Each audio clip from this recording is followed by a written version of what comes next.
Quite a bit to get through this week. We're going to be talking about an unexpected death in Playa Blanca. We are going to be covering wine and olives. We're going to be talking about the beaches on the island and some stuff that's going on this summer on the beaches here. The La Graciosa swim, which is now open for registration. And we're also going to be talking about a clampdown on illegal lets, so stay tuned to the end for this week's Lanzarote news. Now, the unexpected death is a bit of a shocker. It's a 36-year-old man who was found dead at his home in Playa Blanca at Virginia Oasis on Thursday at 11 o'clock in the morning. His body was discovered by a flatmate. We don't know any more than that. There's loads of speculation going on social media, but we're going to leave it at that, and we will amplify the story as we get more information about it. So keep checking our Lanzarote information website if you want news on that, and click the news button and it will be top of that list there for you. On to rather more pleasant news. Let's cover three stories now about beaches on the island. And the Playa del Reducto in Arrecife has been given a blue flag.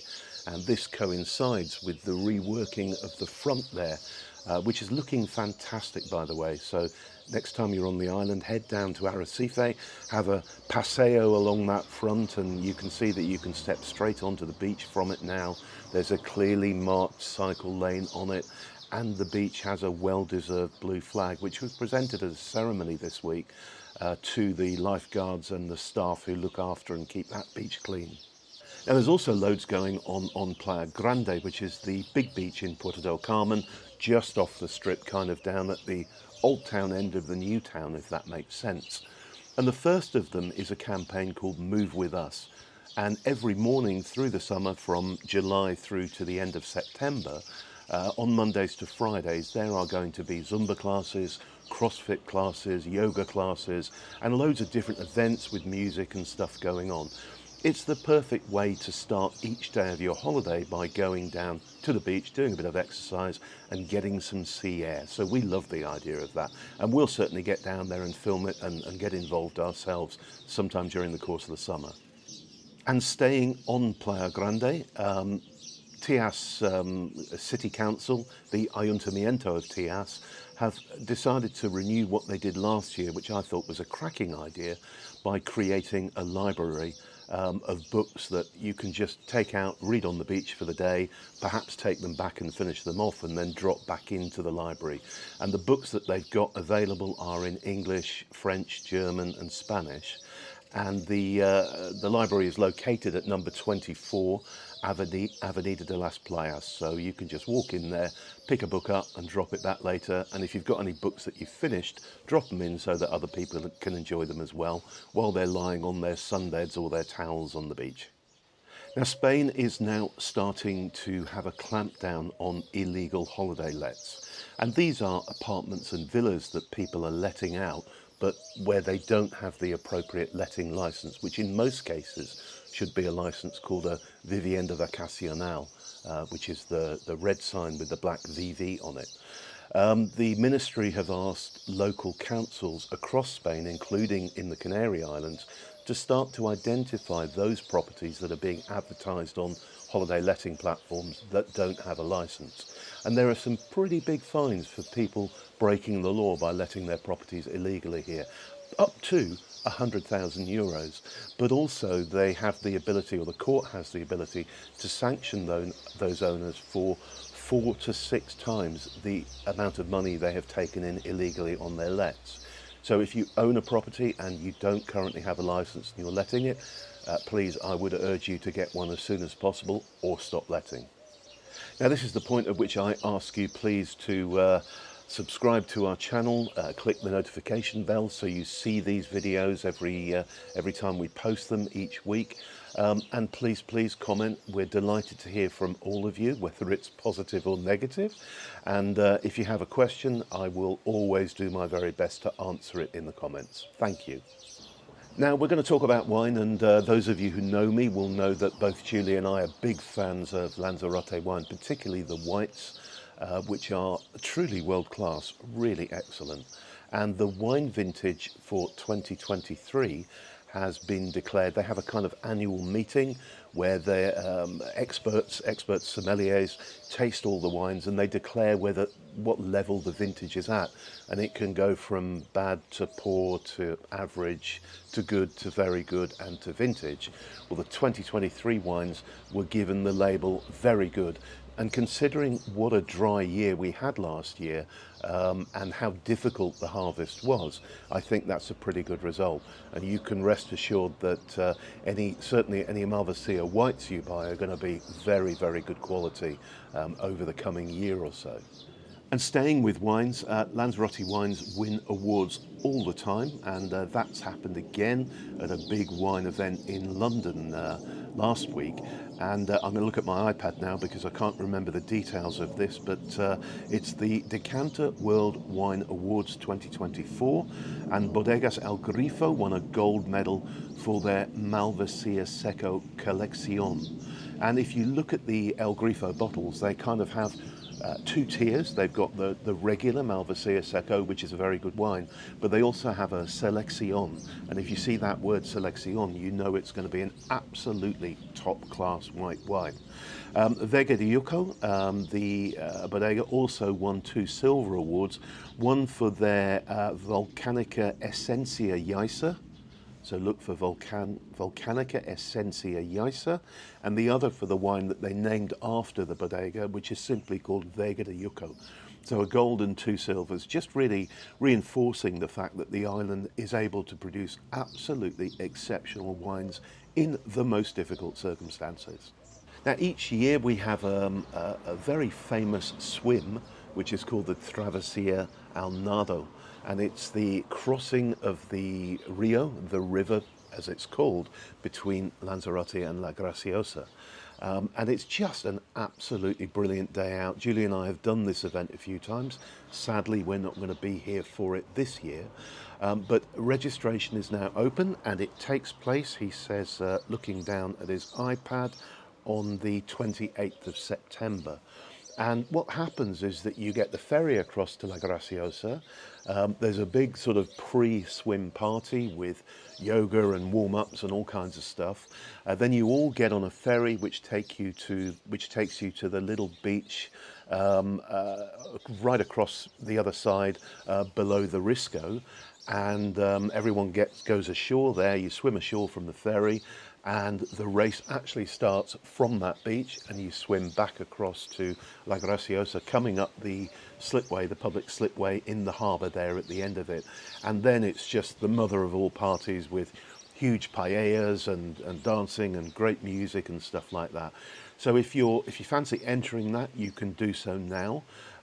If you fancy going to watch, it's just a really good day out to be a part of. So just book yourself a ferry crossing, go over and watch all the swimmers come in. Better still, if you've got a boat, watch from the boat in the harbour, because that's great. Now let's talk about olives. Back in 2012, the Cabildo came up with the idea of encouraging people to grow olives on the island. And they did a bit of research, and they found a particular variety of Andalusian olive tree, not an orange tree, Andalusian olive tree that they felt would grow well on this island. And they bought, I think it was about 20,000 of them, and offered them out to farmers and to individuals with a bit of land to plant them and encourage them to grow olives on the island. Now, it's been a huge success. Of that original batch of trees, around 16,000 survived. And I've watched them over the last 12 years go from, little sticks like that into big bushy olive trees. And Lanzarote is now producing 5,000 to 6,000 litres of top quality olive oil a year. And that's just the commercial stuff. Quite a lot of it is just being kept by farmers for their own use or their family's use and stuff like that. So it's a great example of the island diversifying into something that's never been done before, and doing so very successfully. So I applaud them for that. And I hope the Cabildo are now looking for other ideas. What else can we be growing here? Are there any other high value crops that we can successfully grow on the island to enable us to eat more of our own home produced produce? Now, for the last couple of weeks, in fact, probably 3 or 4 weeks, I've been talking about the promotion race that was taking place between the two premier football teams on the island, UD Lanzarote and US Yisa. Now, you'll probably know that UD Lanzarote failed to progress to the next division, but US Yisa succeeded, and by all accounts, the final game was an absolute nail-biter. It was in, obviously, 2 legs. Both legs finished 1-1, so they went to a penalty shootout, which US Yisa won. So they're looking forward to next season, and they'll be spending the next few months strengthening their squad and making sure they raise enough money so that they can do all the travel required for the higher division. But well done to them, terrific job, and a well-deserved success. Now, one of the most emblematic visions or pictures of Lanzarote in my head has always been the radar station at Peñas del Chache, which is the highest point of the island. And it's a military radar station, and anyone who's driven past it, you can't miss it because there's an absolutely massive brown dome covering the radar station up there. Well, that's going to disappear, and it means the skyline will change in the next few months here on the island forever.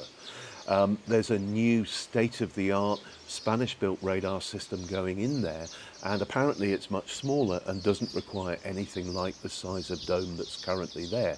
So you will see that disappear over the next few months, and we'll get some pictures when the new installation is up there so that you can see what it looks like. The Papagayo campsite opens on the 1st of July. It has well over 200 pitches for tents, for campers. It's got a nice shower block, electric hookup points, and it's relatively inexpensive to stay at. It will be open from the 1st of July until the end of October. To me, that makes no sense. I really think it should be open all year round, and that has been talked about in the past, but the powers that be have decided that it isn't going to happen this year. Nevertheless, it is open for the summer, and you'll find it's extremely busy down there if you go down and camp, because a lot of locals put their caravans down there for the summer, and the kids tend to live in the caravans during the week while mum and dad go to work, and obviously if there's someone old enough to supervise them, and then mum and dad come back and stay there over the weekend to spend family time with them. And also in the news this week, the Ayuntamiento Tias have decided to close the rural roads, these are the caminos, to buggy and quad traffic. And they put signs up at the entrance to all of them saying motorised vehicles are now not allowed to use these roads. The caminos, the rural roads, are the dirt tracks that connect various parts of the island, generally going through kind of farming areas.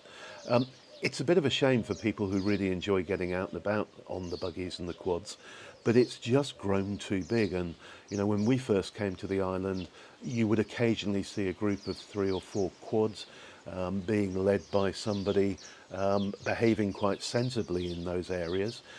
These days there are a lot of buggy companies, and quads are bigger still than the buggies are bigger still than the quads, and they're tearing along these roads in groups of up to a dozen and creating big plumes of dust behind them and stuff like that. So, as I say, I think it was kind of inevitable that this was going to happen. Yeah, as of now, quads and buggies are no longer able to use the caminos in Tias.